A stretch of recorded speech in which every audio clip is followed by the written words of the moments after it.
Good morning बच्चों। आज हम लोग यूनिट 3 से बचत एवं विनियोग चैप्टर से विनियोग करते समय ध्यान देने योग्य बातों के बारे में विस्तार से पढ़ेंगे। बच्चों, प्रत्येक व्यक्ति अपने भविष्य को सुरक्षित रखने के लिए, अपनी भावी योजनाओं को पूरा करने के लिए अपनी आमदनी का कुछ न कुछ हिस्सा अवश्य बचाता है और बचत की गई इस राशि को वह ऐसी योजनाओं में लगाना चाहता है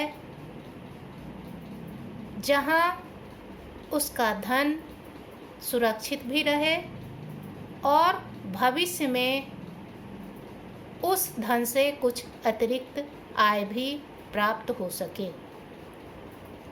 इसके लिए सबसे पहले तो व्यक्ति को विभिन्न सरकारी तथा गैर सरकारी बचत एवं विनियोग के योजनाओं के बारे में जानना चाहिए और उनकी अच्छी तरह से जांच पड़ताल करने के बाद यह तय करना चाहिए कि उसे अपना धन किन योजनाओं में लगाना है, जिससे उसका मूल धन तो सुरक्षित रहे ही, बल्कि भविष्य में उस मूल धन के अतिरिक्त भी उसे कुछ आर्थिक लाभ प्राप्त हो सके। इसके लिए यह आवश्यक है कि व्यक्ति जब अपना धन विनियोजित करे तो उस समय उसे कुछ बातों पर विशेष रूप से ध्यान देना चाहिए,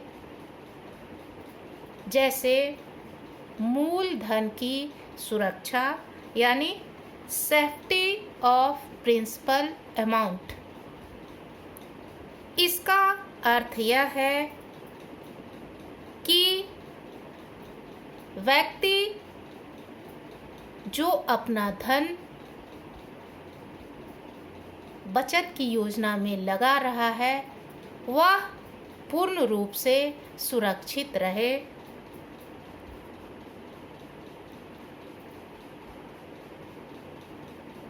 बचत योजनाओं में धन लगाने का उद्देश्य व्यक्ति का यही होता है कि उसे भविष्य में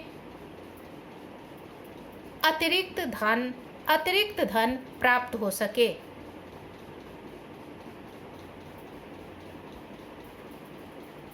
किसी भी व्यक्ति को अपना संपूर्ण बचत राशि एक ही योजना में नहीं लगाना चाहिए, क्योंकि इससे उनका धन असुरक्षित रहने की संभावना होती है। इसलिए लोगों को अपना धन अलग अलग योजनाओं में लगाना चाहिए। व्यक्ति विशेष को चाहिए कि वह कोशिश करे कि सरकारी बचत योजनाओं में अपना धन निवेश करे, क्योंकि यहाँ उनका धन पूर्णतः सुरक्षित होता है। यद्यपि यहाँ बचत योजनाओं में लाभ की गुंजाइश कम होती है, परंतु उनका मूल धन पूर्णतः सुरक्षित होता है। दूसरा है विनियोग से लाभ और जोखिम, profit and risk in investment. विनियोग करते समय व्यक्ति को इस बात का भी ध्यान रखना चाहिए कि उचित आय प्राप्त हो रही है अथवा नहीं, अर्थात वह धन जिस योजना में निवेशित कर रहा है उस योजना से उसे उचित लाभ मिल रहा है अथवा नहीं। साधारणतः ऐसा माना जाता है कि जिन बचत योजनाओं में जितना अधिक रिस्क होता है, जोखिम होता है, उस योजना में उतना ही अधिक धन प्राप्त होता है, उतना ही अधिक धन का लाभ होता है। यदि बचत की राशि का व्यक्तिगत रूप से लेन देन आरंभ करते हैं तो लाभ अधिक होने की संभावना होती है, परंतु ऋणी समय पर ब्याज तथा मूलधन दे देगा, इसकी संभावना कम होती है। यदि यही बचत का धन बैंक या पोस्ट ऑफिस में विनियोजित किया जाए तो इससे लाभ तो कम होता है, परंतु राशि की सुरक्षा निश्चित होती है और इसमें किसी प्रकार के जोखिम की संभावना नहीं होती है। अर्थात कहने का मतलब कुछ ऐसी योजनाएं, बचत योजनाएं होती हैं जिसमें जोखिम अधिक होता है, परंतु उसमें लाभ की संभावना भी अधिक रहती है। परंतु कई बार ऐसा भी हुआ है कि अधिक लाभ के चक्कर में लोग जोखिम उठा लेते हैं और उनकी बचत की राशि डूब जाती है या जिस योजना में उन्होंने लगाया है वह उनके साथ धोखाधड़ी भी कर सकता है। ऐसी बात बैंक में या डाकघर में बचत करने पर नहीं होता है। यद्यपि वहाँ लाभ की संभावना कम होती है, लाभ का गुंजाइश कम होता है, परंतु व्यक्ति का मूलधन सुरक्षित रहता है और एक निश्चित दर जो बैंक द्वारा अथवा डाकघर द्वारा निर्धारित होती है उस पर उन्हें लाभ ब्याज भी मिलता है। इसके बाद है व्यवस्था में सुविधा।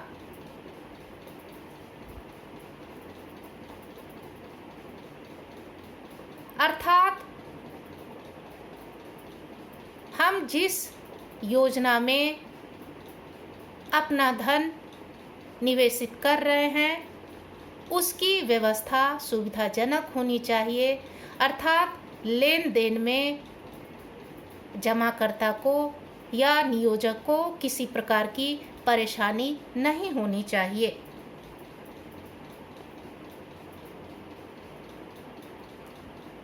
इसके बाद है पूंजी की तरलता।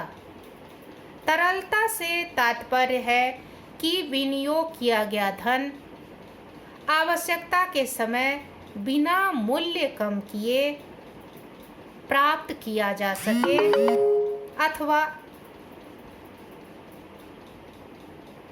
तरलता का सिद्धांत व्यक्ति के लिए बहुत ही महत्वपूर्ण होता है, क्योंकि व्यक्ति को किस समय धन की आवश्यकता पड़ जाए यह कहना निश्चित नहीं है। अर्थात लिक्विडिटी का अर्थ है कि व्यक्ति जो धन जमा कर रहा है अचानक से ज़रूरत पड़ने पर वह धन उसे बिना मूल्य कम किए हुए आसानी से प्राप्त हो जाना चाहिए। यह मुख्य रूप से उन व्यक्तियों के लिए जिनकी आमदनी कम होती है अथवा जो मध्यम वर्ग से आते हैं, उन व्यक्तियों को तरलता का और भी अधिक ध्यान रखना चाहिए। बैंक में रखा पैसा बिना किसी अड़चन के निकाला जा सकता है अथवा नहीं। बचत खाते में जमा राशि में तरलता सबसे अधिक होती है। कई लोग ख्याति प्राप्त कंपनियों के अंश खरीदते हैं जिनका विक्रय आसान है, लेकिन बाजार में भाव गिरने पर इनको बेचना कठिन हो जाता है। यदि किसी विशेष समय पर किसी विशेष उद्देश्य की पूर्ति के लिए धनराशि चाहिए, तो धन का विनियोग इस प्रकार करना चाहिए कि राशि निश्चित समय पर उपलब्ध हो सके। उदाहरण के लिए, निश्चित अवधि की बीमा पॉलिसी, राष्ट्रीय बचत पत्र, निश्चित भविष्य जमा योजना। इसके बाद है आयकर में छूट, अर्थात हम जब अपने बचत की गई धनराशि को विनियोजित करते हैं तो उस समय हमें यह भी अवश्य ध्यान रखना चाहिए कि हम जिन योजनाओं में अपना बचत लगा रहे हैं उससे हमें आयकर में छूट मिलेगी अथवा नहीं।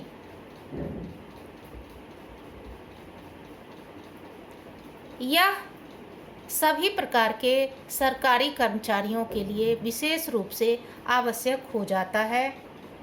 व्यक्ति को जीवन बीमा, भविष्य निधि योजना, राष्ट्रीय बचत पत्र इत्यादि में धन विनियोजित करने पर आयकर में छूट मिलती है।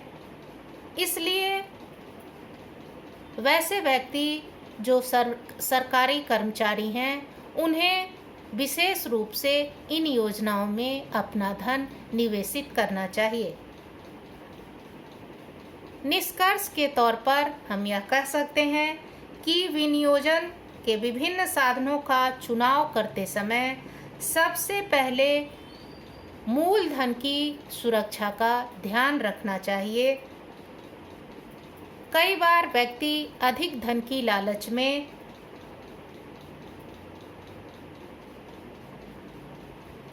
सुरक्षा की अवहेलना कर जाते हैं और उन्हें अपने धन से हाथ धोना पड़ता है।